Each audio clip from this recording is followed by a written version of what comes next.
أعوذ بالله من الشيطان الرجيم ولقد نصركم الله ببدر وأنتم أذلة فاتقوا الله لعلكم تشكرون عن أبي هريرة رضي الله تعالى عنه قال النبي صلى الله عليه وسلم الصوم لي وأنا أجزي به وأنا أجزى به رواه ابن মাজাহ।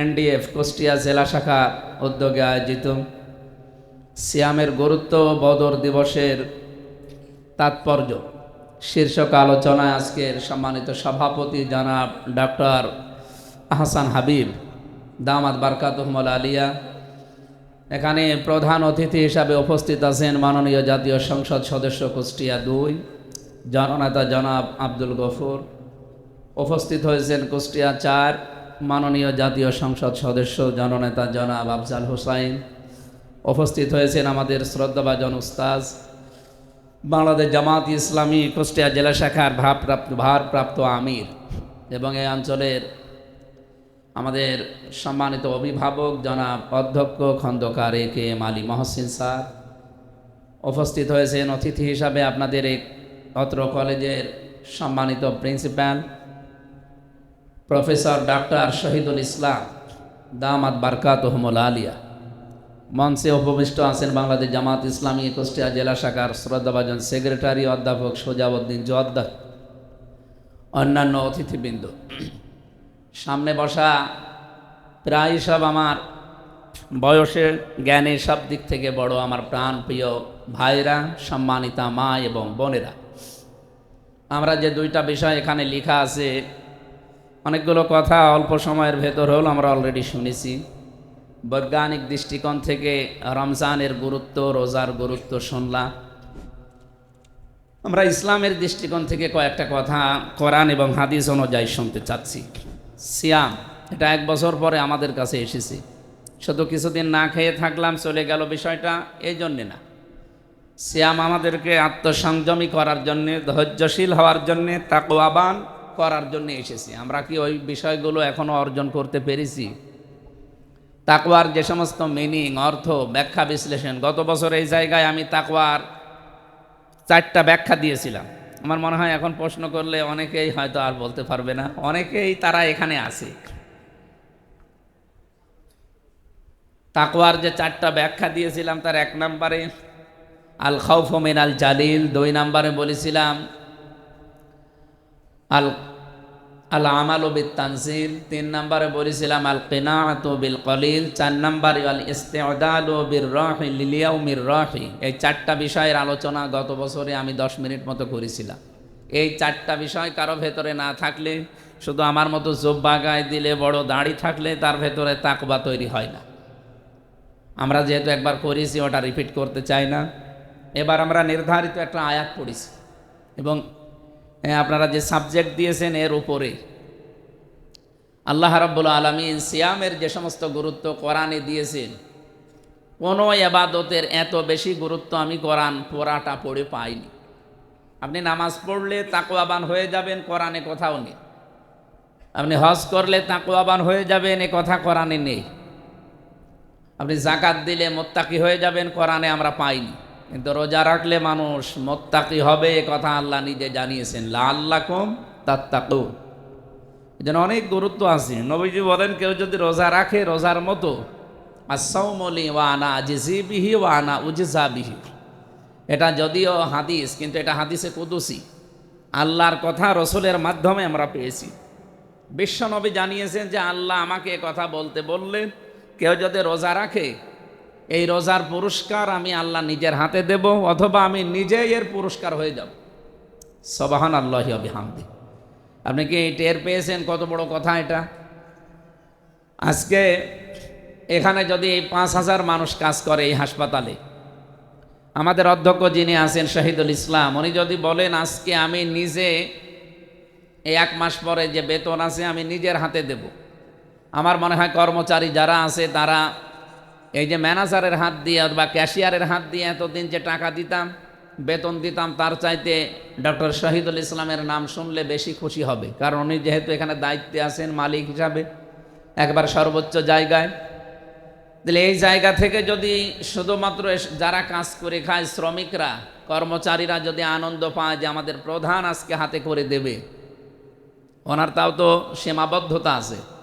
আমাদের মালিক যিনি মহান রব্বুল ইজ্জাত ওয়াল জালাল, ওনার কোনো সীমাবদ্ধতা নেই। উনি যখন বলছেন যে আমি রোজার পুরস্কার হাতে করে দেব, ওটা কত বেশি হবে এটা আমাদের ছোট মাথায় ধরবে না। 2 নম্বরের পুরস্কার আমি ওয়ানা উজিজা বিহি, আমি নিজেই পুরস্কার হয়ে যাব। কিয়ামতের দিন রোজাদারের জন্য আল্লাহ আলাদা একটা ঘর বা একটা দরজা বানিয়ে রেখেছেন, তার নামই হচ্ছে রোজাদারের দরজা, রায়আন বলা হয়। অন্য কেউ ঢুকতে পারবে না। পৃথিবীতে 850 কোটি মানুষ এখন, প্রায় ধর্মেই আমি কম বেশি যতটুকু ঘোরাফেরা করেছি বিভিন্ন দেশে, যতটুকু পড়াশোনা করেছি, প্রায় ধর্মেই রোজা আছে, কিন্তু তারা আলাদা নামে ডাকে। হিন্দুরা উপোস বলে, খ্রিস্টানরা একটা নামে ডাকে, বৌদ্ধরা একটা নামে ডাকে, আমরা মুসলমানেরা এটাকে রোজা বলি, সিয়াম বলি। তা আমার প্রশ্ন হচ্ছে, ওই সমস্ত মানুষও না খেয়ে থাকে, কিন্তু তাদের পুরস্কার কিয়ামতের দিন ওইটা তারা পাবে না। কিন্তু আমরা যারা মুসলিম, এই 175 কোটি মুসলিম, আমরা যদি সত্যি রোজাকে রোজার মতো মানে নিয়ে যেতে পারি, আল্লাহ যেহেতু জানিয়েছেন যে আমি নিজেই পুরস্কার হয়ে যাব, সুতরাং আমাদের উচিত দুনিয়ার এই জীবনে যেই কয়দিন হায়াতে রোজা পাই, আমার এখন 34 বছর, আমি যদি 12 বছর থেকে রোজা রাখা আরম্ভ করি, তাহলে এই যে কয় বছর রোজা পেয়েছি, প্রত্যেকটা রমজান আমাকে উপরে তুলে দেওয়ার কথা ছিল। আপনি ডক্টর শহীদুল ইসলামের কাছে আসেন, ডক্টর আনোয়ারুল ইসলামের কাছে আসেন, ওনারা যদি শিশু বিশেষজ্ঞ কোনো ডাক্তার থাকে নিয়ে যাবেন, আগে বাচ্চাকে নিয়ে মাপ দেয়, দাড়ি পাল্লায় তুলে মাপ দেয়, মাপ দিয়ে দেখে যে কয় কেজি। আপনি 1 বছর বয়সে নিয়ে গেলেন, মনে করেন 3 কেজি ওজন, 5 বছর পরে নিয়ে এসেছেন, এখন যদি মাপ দিয়ে দেখে যে 3 কেজি আছে, ও কি সুস্থ না অসুস্থ? তা আমি সেই 12 বছর থেকে রোজা আরম্ভ করেছি, 34 বছরে আমার ইমান আমল, আমার মানে আখলাক, আমার চরিত্র যা ছিল, এই পর 16, 17, 18 বছর রোজা রেখে আমার তাই আছে। তাই আমি কি আসলে ইমানের দিক থেকে বা আমলের দিক থেকে সুস্থ না অসুস্থ কারো কাছে জিজ্ঞাসা করা লাগবে? আমি নিজেই যথেষ্ট। এই জন্য সিয়ামের গুরুত্ব অনেক আছে। নবীজির যে হাদিস আছে, হাজার হাজার হাদিস আছে সিয়ামের পক্ষে। আমার ওই সিয়াম অধ্যায়গুলো একটু নাড়াচাড়া করবেন, আপনারা জানতে পারবেন। 2 নম্বরে আপনারা লিখেছেন বদর দিবসের তাৎপর্য। বদর দিবস কি? এটা ইসলামের ইতিহাসে একটা অন্যতম দিন। হক এবং বাতিলকে পার্থক্য করার জন্য এই রমজানে, 17 যে রমজান পেয়েছি, এই দিনে নবীজি ফরজ রোজাটা বাদ দিয়েছিলেন নিজে, সাহাবা একরামকে বলেছিলেন রোজা ভেঙে ফেলো, দরকার হয় পরে রোজা করব। কারণ এখন যেটা দরকার এইটা রোজা রাখা অবস্থায় সম্ভব না, সেটা যুদ্ধ ছিল। তা আমরাও এখন যা সামনে যে জীবন চলছে, আমাদের অন্যায়ের বিরুদ্ধে কিন্তু অলরেডি যুদ্ধ চলছে এবং সামনেও চলবে। আল্লাহ রাব্বুল আলামিন কোরআনে কারিমে আমাদেরকে একটা সুসংবাদ দিয়েছেন, ওয়ালাকাদ নাসারাকুমুল্লাহু বিবাদরি ওয়া আনতুম আদিল্লাহ। অবশ্যই আমি আল্লাহ তোমাদেরকে সাহায্য করেছিলাম। আল্লাহ যদি শুধু বলতেন যে আমি নবীকে করেছিলাম, তাহলে কম দিতেন না। ওয়ালাকাদ নাসারাকুমুল্লাহু, ওয়া একটা, লাম একটা, কদ একটা, এগুলো সব সুপারলেটিভ ডিগ্রি বলা হয় ইংরেজিতে। না আরবিতে এর চাইতে আর শক্ত শব্দ নেই কসম দেওয়ার জন্য। আল্লাহ রাব্বুল আলামিন বলেন অবশ্যই অবশ্যই অবশ্যই তোমাদেরকে আমি আল্লাহ সাহায্য করেছিলাম। তার মানে যদি শুধু নবীকে আর সাহাবা একরামকে করতেন, তাহলে মনে হয় এই কম শব্দটা দেওয়া লাগতো না, আমরা কম না দিলেও অর্থ করতে পারতাম। সূরা আলে ইমরানের 123 নম্বর আয়াত, এটা আপনারা আরও, যেহেতু সবাই শিক্ষিত মানুষ, জ্ঞান বাড়ানোর জন্য বিস্তারিত ব্যাখ্যা আরও পড়বেন। বদরের কথা সরাসরি এখানে আছে। 2 নম্বরে ওয়াংতুম আজিল্লাহ, আল্লাহ বলেন তোমরা দুর্বল ছিলে, হীন বল ছিলে। আমাদের মনে হয় আজটা পর্যবেক্ষণ করলে বাংলাদেশ সহ বিশ্বের মুসলমানদের সাথে এখন 100 ভাগ মিলে যায়। আমি সময় যদি আরও বেশি পেতাম ব্যাখ্যা আরও দিতে পারতাম। ফাত্তাকুল্লাহ, আমি আবার বলছি, আমাকে ভয় করার নীতি অবলম্বন করো। লাআল্লাকুম তাশকুরুন, আশা করা যায় তোমরা শুকর গুজারি করতে পারবে। ব্যাখ্যা না দেওয়ার কারণে, ব্যাখ্যা না দিতে পারার কারণে আমি দুঃখ প্রকাশ করে শেষ করছি। আমিন। আরও আগের থেকে দিলে ভালো হতো।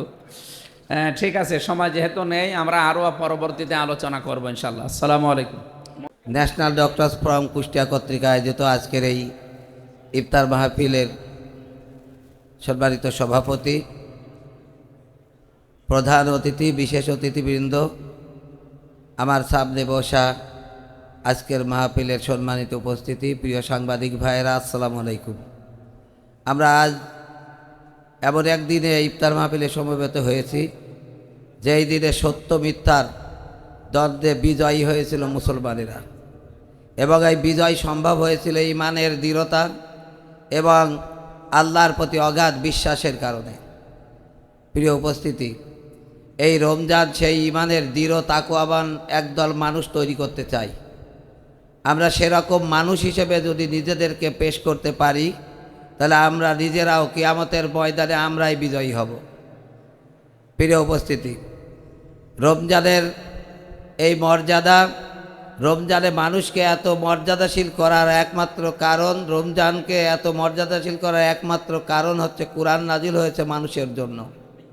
এই রমজানে কোরআন নাজিল হওয়ার কারণে যে মাসের, যে রজনীর এত মর্যাদা, সেই কোরআন যদি মানুষ গ্রহণ করে, সেই কোরআনের আলোকে যদি একজন মানুষ তার জীবন পরিচালনা করে, সেই মানুষের মর্যাদা আল্লাহর কাছে এর চাইতেও আরও বেশি হবে। এজন্য আজকের ইফতার মাহফিল থেকে, আজকের এই কোরআন নাজিলের মাসে আমি আজকের সকল উপস্থিতিকে বলতে চাই যে আমি একজন ডাক্তার, কিন্তু আমি একজন কোরআন জানা ডাক্তার। আমি একজন ইঞ্জিনিয়ার, আমি একজন বিজ্ঞানী, আমি একজন কৃষক, আমি একজন মজুর, কিন্তু আমি একজন কোরআন জানা মানুষ হিসাবে নিজেকে পেশ করতে চাই। যদি কোরআনের আলোকে জীবনটা আমরা রাঙাতে পারি, তাহলে আমি একজন সফল কাম মানুষ। তাছাড়া যেখান থেকে যে শিক্ষাই নিয়ে আসুক, একজন মুসলমান হিসাবে যদি কোরআনের শিক্ষা না থাকে, তার চাইতে মূর্খ আর কেউ হতে পারে না। এজন্য আমি সবাইকে আহ্বান জানাতে চাই, আসেন কোরআন নাজিলের এই মাসে আমরা নিজেদের জীবনকে কোরআনের রঙে রাঙাই। আল্লাহ আমাদের সেই তৌফিক দান করুন, আমিন। আসসালামু আলাইকুম ওয়া রাহমাতুল্লাহি ওয়া বারাকাতুহু। ধন্যবাদ আমাদের বিশেষ অতিথিকে তার মূল্যবান বক্তব্যের জন্য। আসলে Quran is the complete code of life, এই কথাটা আমরা সবাই জানি। বাস্তব জীবনেও আমরা যেন কোরআনকে সর্বক্ষেত্রে মানতে পারি, সেই কথাই বলে গেলেন আমাদের অতিথি। এই পর্যায়ে আমরা প্রধান অতিথির বক্তব্য আগেই শুনে ফেলব, এরপরে আমাদের প্রধান আলোচক যতটুকু সময় পান আলোচনা করবেন। প্রধান অতিথির বক্তব্য নিয়ে আসছেন জনাব মোহাম্মদ আব্দুল গফুর, মাননীয় সংসদ সদস্য কুষ্টিয়া 2 এবং ভারপ্রাপ্ত আমির বাংলাদেশ জামাতে ইসলামী কুষ্টিয়া জেলা শাখা।